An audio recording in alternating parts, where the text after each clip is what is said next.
అబద్ధాలు అసత్యాలన్నీ గోవిందా, అబద్ధాలు అసత్యాలన్నీ గోవిందా.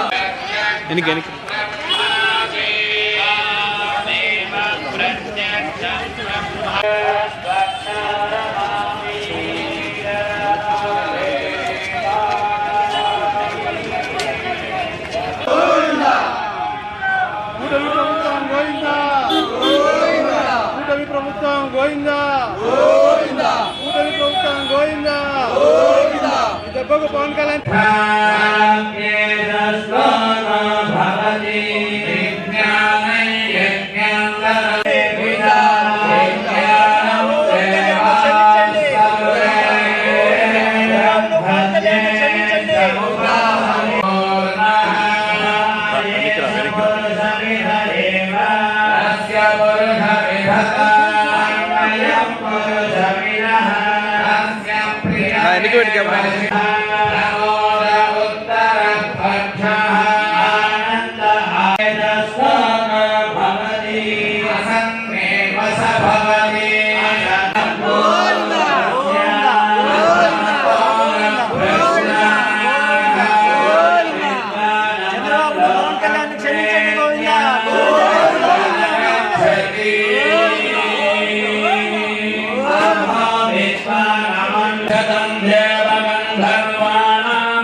ఉప ముఖ్యమంత్రి గారు కానీ కులమతాలలో చిచ్చు పెట్టే విధంగా లడ్డూలో పంది మాంసం, ఎద్దు మాంసం, ఇంకా వివిధ రకాల నూనెను కలిపి ప్రసాదాన్ని కలుషితం చేశారని మా వైఎస్ఆర్సీపీ పార్టీ పైన, మా జగన్మోహన్ రెడ్డి గారి పైన అనేక మాటలు అనడం జరిగింది.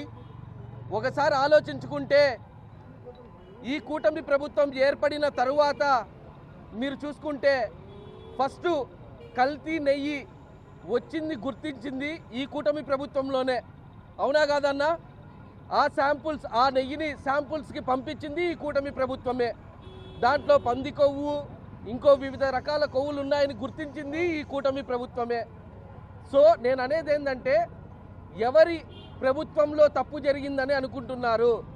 ఇంత చిన్న లాజిక్ మిస్ అయితే ఎలా? మీ ప్రభుత్వంలో చేసిన తప్పుని మా ప్రభుత్వంలో జరిగినట్టు మీరు సృష్టించి, పవన్ కళ్యాణ్ గారు అయితే మరీ దారుణంగా దేశం ప్రపంచం అంతా అల్లకొల్లోలం అవుతుంది వైఎస్ఆర్సీపీ పార్టీ వాళ్ళు చేసిన ఈ తప్పుకి అంటున్నారు.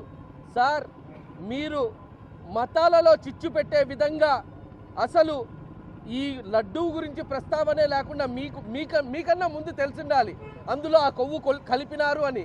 అందుకే మీరు మాట్లాడినారు. అంటే మీరు కలిపినారు కాబట్టి మీరు మాట్లాడినారు. అవునా కాదా? మేము మా జగన్మోహన్ రెడ్డి గారు ప్రతి ఒక్కరికి న్యాయపరంగా అన్ని విధాలు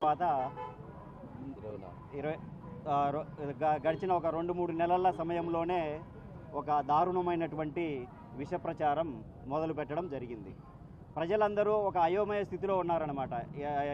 ఇలా కూటమి ప్రభుత్వానికి 164 సీట్లు ఎలా వచ్చినాయి, జగన్మోహన్ రెడ్డి గారికి ఏంటి 11 సీట్లు రావడం ఏంటి, ఇలాంటి ప్రశ్నలు వాళ్ళ మధ్యలో మెదులుతూ ఉన్నాయి. వారు చర్చలు, వివిధ గ్రూపుల్లో చర్చలు జరిగేదంతా వీళ్ళు గమనించి దీన్ని ఎలాగైనా డైవర్ట్ చేయాలి, ప్రజల ఆలోచనను ఎలాగైనా మరల్చే విధంగా ఏదో ఒక గొప్ప సంఘటన అయితే జరగాలి అని చెప్పి వాళ్ళు తలిచి, ఆ సంఘటన అయితే జరగలేదు కానీ వీళ్ళు జరిగినట్టు చూపించడం జరిగింది.